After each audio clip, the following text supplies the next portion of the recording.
hat als Polizist so ziemlich alles erlebt. Er war Mitbegründer einer Spezialeinheit und hat als verdeckter Ermittler hier im Hamburger Rotlichtmilieu gearbeitet. Doch was ihn wirklich bewegt, ist sein Engagement im Jugendschutz. Wie das gelingen kann, das erzählt mir heute Morgen Jens Mollenhauer. Hallo. Herzlich willkommen. Dankeschön. Schön, dass du da bist. Ich freue mich auch. Irgendwie habe ich tatsächlich das Gefühl, dass Jugendkriminalität zunimmt. Wie siehst du das?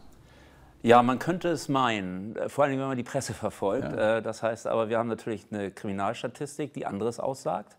Und dennoch habe ich natürlich jeden Tag mit Kindern und Jugendlichen zu tun gehabt, die besonders auffällig waren.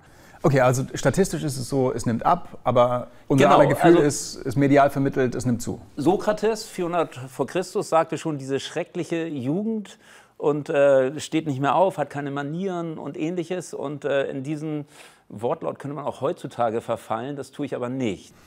Einmal ganz kurz vorweg, was genau heißt denn eigentlich Jugendkriminalität? Was beinhaltet das alles? Ja, da müssen wir unterscheiden. Wir haben ja die Kinder- und Jugenddelinquenz, die auch ziemlich normal ist. Und habe ich in meinem Buch ja geschildert, dass ich das selber auch erlebt habe und Definier das gemacht mal ganz habe. kurz. Was ist das? Naja, ich habe einen Automaten geknackt. Ich habe auch eine einfache Körperverletzung begangen, also Dinge, die man nicht tut. Ich hatte sogar 3 Freundinnen gleichzeitig, also moralisch verwerflich. Das fällt vielleicht in eine andere Kategorie, ja, genau. Ja, aber war nicht in Ordnung. Das heißt also, ich habe Dinge gemacht, die nicht in Ordnung sind. Und das machen Kinder und Jugendliche auch. Die probieren aus, gucken, wo sind Grenzen.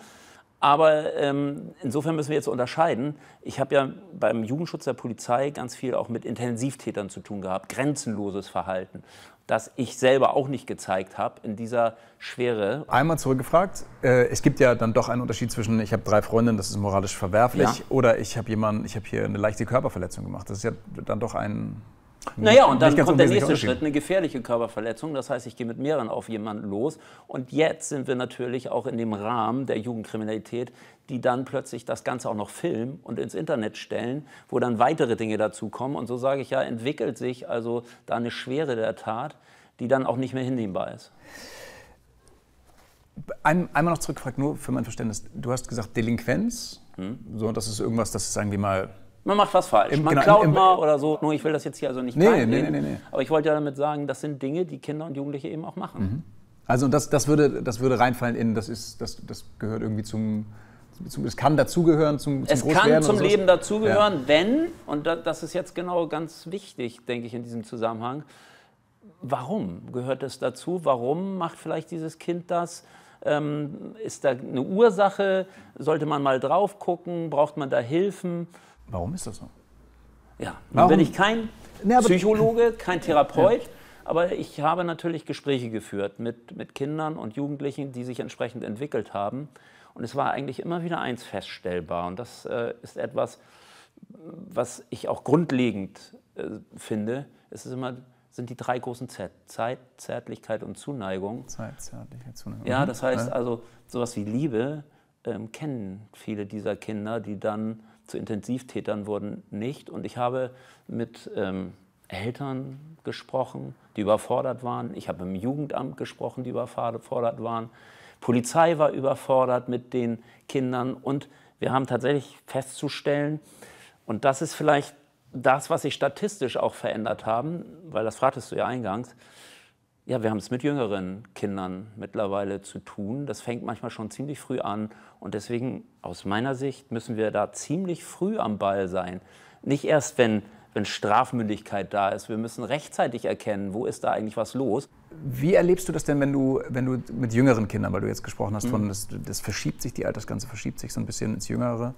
Wie erlebst du denn deren soziales Umfeld? Wie erlebst du deren Familien, in denen die groß werden? Also es gibt einen Deliktskatalog, den der Jugendschutz der Polizei dann natürlich so vorliegen hat. Und dann wird man von der Kripo losgeschickt, so musst du dir das vorstellen, und besucht die Familien. Und da haben wir einmal die Gefährderansprache. Das heißt, ich gehe in eine Familie, die ich dann vielleicht noch gar nicht kenne, und erzähle, hier ist eine Grenzüberschreitung gewesen, und norde ein.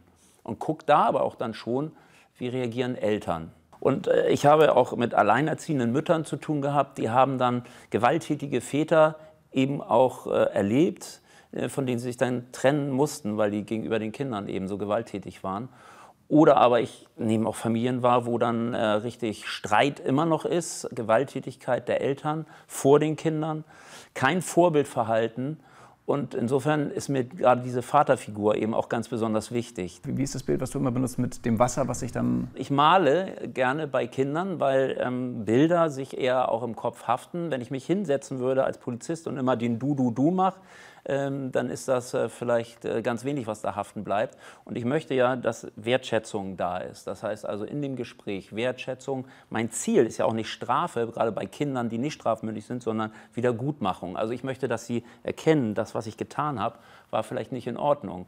Und insofern male ich dann ein Bild und ich male ein Feuer, weil ich immer sage, man hat ein Feuer im Bauch. Und dieses Feuer muss begrenzt werden. Und wir als Gesellschaft sind alle gefragt. Wir müssen Ängste ernst nehmen. Wir müssen die Menschen ernst nehmen. Und wir müssen gucken, warum ist dieser Mensch eigentlich so, wie er ist. Und dann mit ihm arbeiten, nicht wegsperren und dann sich freuen, die Gesellschaft hat ihre Ruhe. Nach dem Motto, hier Kind, hast du ein Handy, hab Freude damit und ich habe meine Ruhe als Eltern.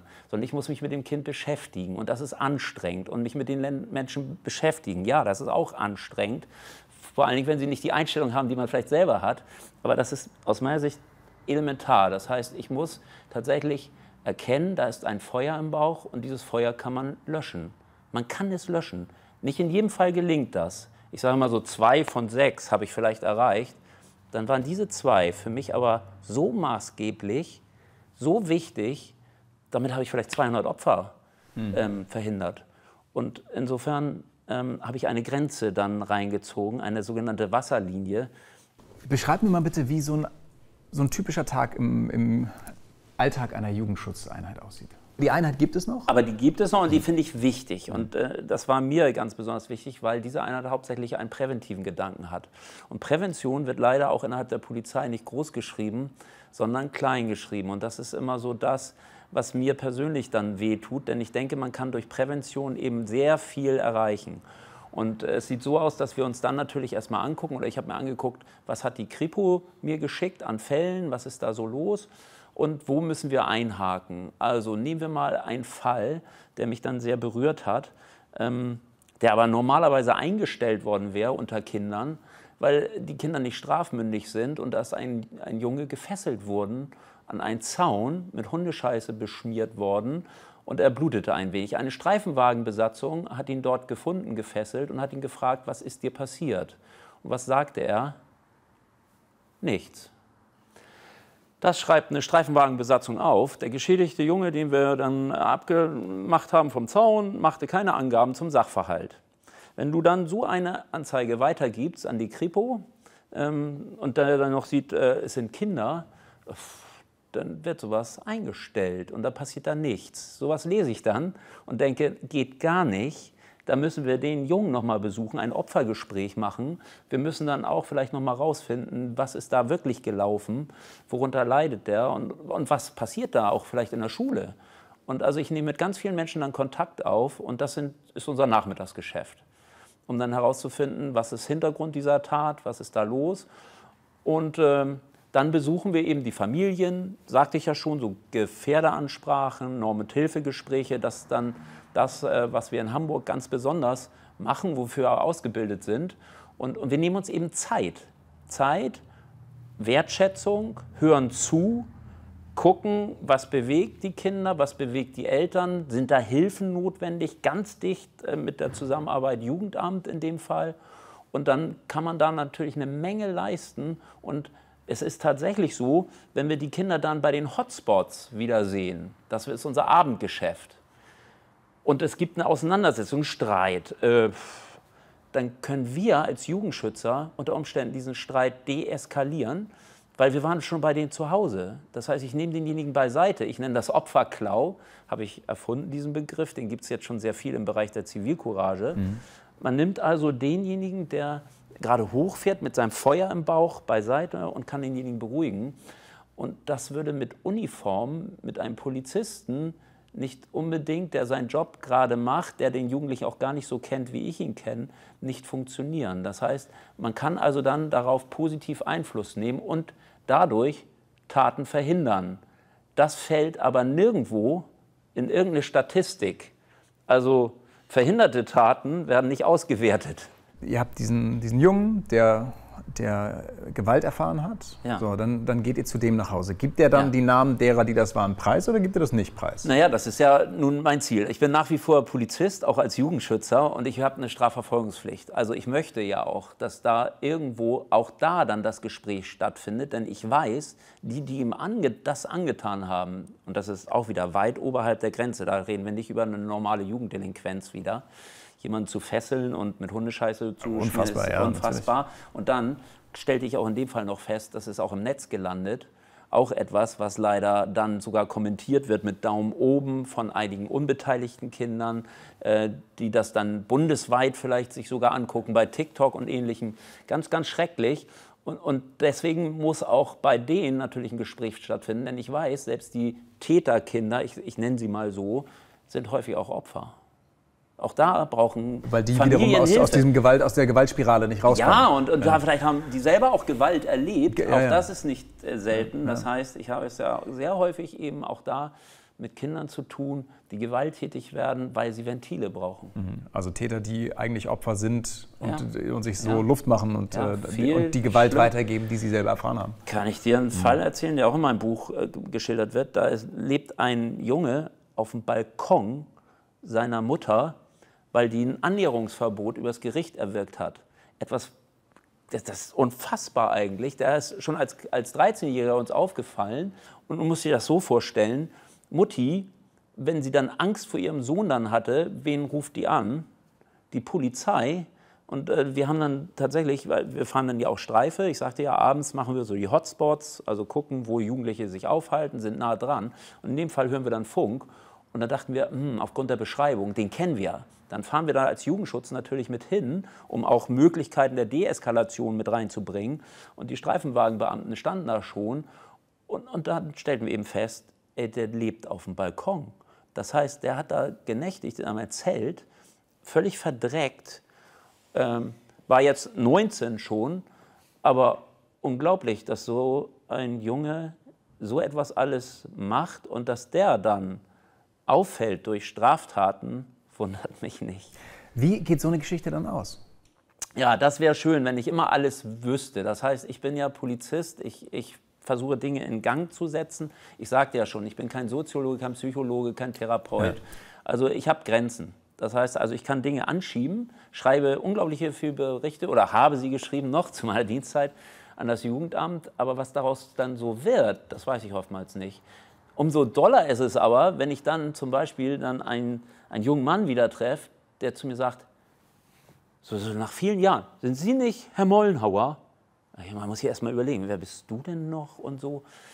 Ja, da hatte ich dann so einen jungen Mann, der hat tatsächlich in Wut, weil ein älterer Herr ihm gegenüber saß auf so einer Bank mit einer Bahn, in der S-Bahn, der hat ihn aufgefordert, die Füße vom Sitz zu nehmen.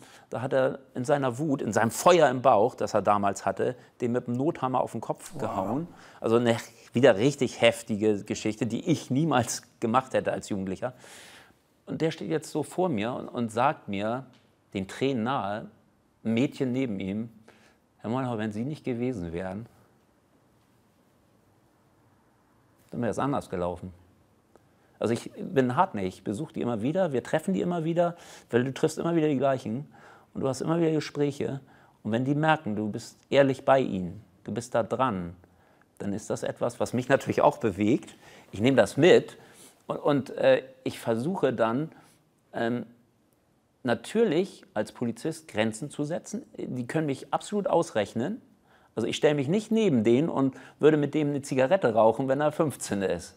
Weil Rauchen in der Öffentlichkeit wäre ab 18. Ich mache keine Verbrüderung. Aber er muss wissen, ich mache das nicht, weil ich böse auf ihn bin, sondern ich will ihm helfen. Es ist ganz viel im Gespräch, ob die Strafmündigkeit gesenkt werden soll oder nicht. Wie stehst du dazu? Wie ist deine Erfahrung damit? Bringt uns ja nicht weiter. Das heißt, also ich sagte ja, erzieherische Dinge sind mir wichtig. Und die Strafmündigkeit haben wir ab 14, weil Kinder ja auch das verstehen müssen, was mit ihnen gemacht wird. Und das sagt Wissenschaft eindeutig, dass dann das vom Kopf her tatsächlich erst passiert. Das heißt, vorher müssen wir natürlich trotzdem aktiv werden. Also es müssen Konzepte her, es müssen Einrichtungen her, die sich dann um die Kinder kümmern, sobald sie auffällig werden. Und deswegen finde ich den Jugendschutz der Polizei in Hamburg ja auch so toll, weil wir besuchen sogar 8-Jährige, und das macht nicht jede Polizei. Und das ist was ich gelernt habe durch dich. 14, mit 14 ist man zwar strafmündig, aber ab 7 Schadenersatzpflichtig. Kannst du 30 Jahre lang Kann ich dir auch eine Geschichte zu erzählen, die mir leider passiert ist. Nämlich 2 Mädchen haben 76 Autos zerschrammt. Ein älterer Herr wollte Zivilcourage zeigen, hat die beiden angepackt, was er darf. Es gibt ein Festnahmerecht für jedermann, aber er hat eine sehr wichtige Zivilcourage-Regel dabei nicht beachtet. Und die hieß, ich helfe, ohne mich selbst in Gefahr zu bringen, weil sie hatten eine Schere in der Hand, mit der sie die Autos zerschrammt haben. Opa wurde verletzt, beide Mädchen wurden festgenommen. Ich habe sie morgens an der Wache gehabt und habe dann natürlich mit den Eltern telefoniert und habe sie gebeten, zur Polizeiwache zu kommen. Ihre 15-jährigen Mädchen sind hier an der Polizeiwache betrunken, alkoholisiert, sind nachts um 4 unterwegs, haben 76 Autos kaputt gemacht und haben einen Opa verletzt. Kommen Sie mal bitte. Weißt du, was mir von diesen Eltern gesagt wurde? Keine Zeit. Und das ist genau das, was mich dazu geführt hat, dass ich gesagt habe, genau, daran krankt's. Wir müssen uns Zeit nehmen für diese Kinder jetzt. Und auch diese beiden Mädchen sind im Verfahren, das später stattgefunden hat. Eigentlich müssen die sofort stattfinden, diese Verfahren. Schnell bei diesen Kindern.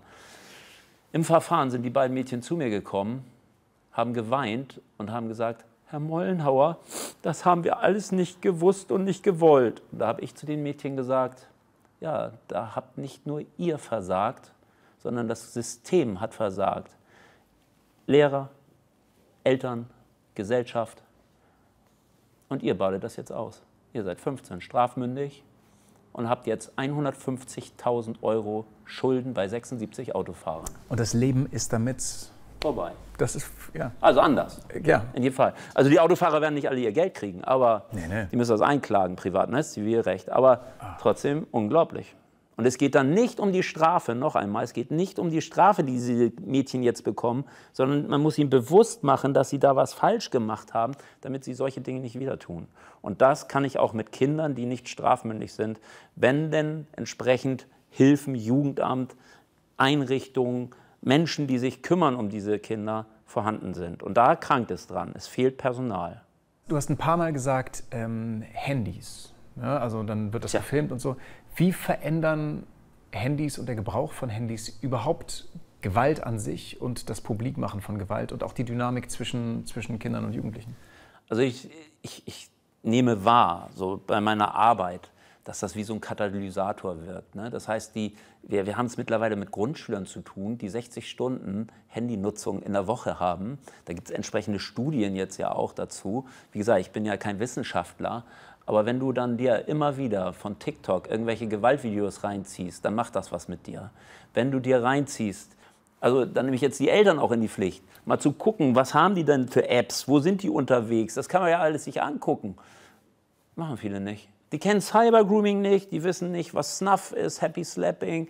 Da sind ganz viele überfordert, weil das hat man ihnen nicht erklärt. Also großes Plädoyer für Medienkompetenz. Ja. Eine kurze Sache noch, du hast es auch gesagt, Prävention ist statistisch nicht messbar, aber unbedingt wichtig. Und deswegen rechtzeitig, schon im Kindergarten, Sozialverhalten trainieren, auch mit den Erzieherinnen, Lehrerinnen Trainings anbieten. Da gibt es so viele tolle Vereine und Menschen, die das machen können.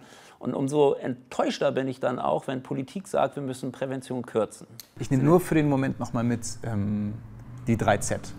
Ja. Zeit, Zuneigung, Zärtlichkeit. Ja, dranbleiben an den Kindern. Geht's. Dranbleiben, auf Augenhöhe begeben, unbedingt. Grenzen setzen, Wertschätzen, ein Gegenüber sein, Aufgaben geben. Ja. Also vielen Dank für deinen Einsatz. Es ist nämlich so, dass ich verrate das jetzt, du hast selber gesagt, du bist seit Juli nicht mehr im Dienst, aber du bist trotzdem immer noch im Dienst. Prävention genau. am Ende, ja. Du läufst Genau, du läufst durch die Gegend, bis du tot umfällst. Und meine 8 Kinder auch. Du klärst auf ja. über Zivilcourage, ja. über Demokratie, denn auch. Deeskalation Ganz ist eine wichtig. Form von Demokratisierung. Ja.